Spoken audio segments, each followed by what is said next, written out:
For 8 years, I dreamed of fire. Trees ignited as I passed them, oceans burned.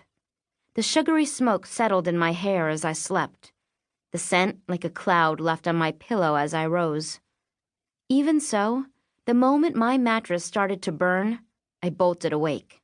The sharp chemical smell was nothing like the hazy syrup of my dreams. The two were as different as Carolina and Indian jasmine. Separation and attachment.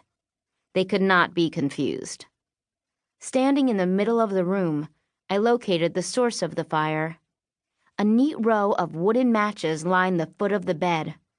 They ignited, one after the next, a glowing picket fence across the piped edging.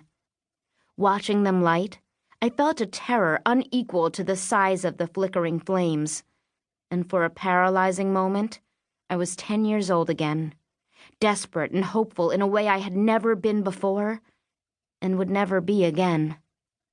But the bare synthetic mattress did not ignite like the thistle had in late October. It smoldered, and then the fire went out. It was my 18th birthday. In the living room, a row of fidgeting girls sat on the sagging couch. Their eyes scanned my body and settled on my bare, unburned feet. One girl looked relieved, another disappointed. If I'd been staying another week, I would have remembered each expression. I would have retaliated with rusty nails in the soles of shoes or small pebbles in bowls of chili. Once, I'd held the end of a glowing metal clothes hanger to a sleeping roommate's shoulder for an offense less severe than arson. But in an hour, I'd be gone. The girls knew this. Every one. From the center of the couch, a girl stood up. She looked young, 15, 16 at most, and was pretty in a way I didn't see much of. Good posture, clear skin, new clothes. I didn't immediately recognize her, but when she crossed the room, there was something familiar about the way she walked, arms bent and aggressive. Though she'd just moved in, she was not a stranger. It struck me that I'd lived with her before, in the years after Elizabeth, when I was at my most angry and violent.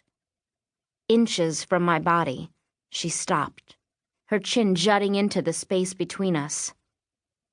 "The fire," she said evenly, "was from all of us. Happy birthday." Behind her, the row of girls on the couch squirmed. A hood was pulled up, a blanket wrapped tighter. Morning light flickered across a line of lowered eyes, and the girls looked suddenly young, trapped. The only ways out of a group home like this one were to run away, age out, or be institutionalized. Level 14 kids weren't adopted. They rarely, if ever, went home. These girls knew their prospects. In their eyes was nothing but fear. Of me, of their housemates, of the life they had earned or been given. I felt an unexpected rush of pity. I was leaving. They had no choice but to stay. I tried to push my way toward the door, but the girl stepped to the side, blocking my path. "Move," I said. A young woman working the night shift poked her head out of the kitchen. She was probably not yet 20, and more terrified of me than any of the girls in the room. "Please," she said, her voice begging. "This is her last morning. Just let her go." I waited, ready, as the girl before me pulled her stomach in, fists clenched tight. But after a moment, she shook her head and turned away. I walked around her.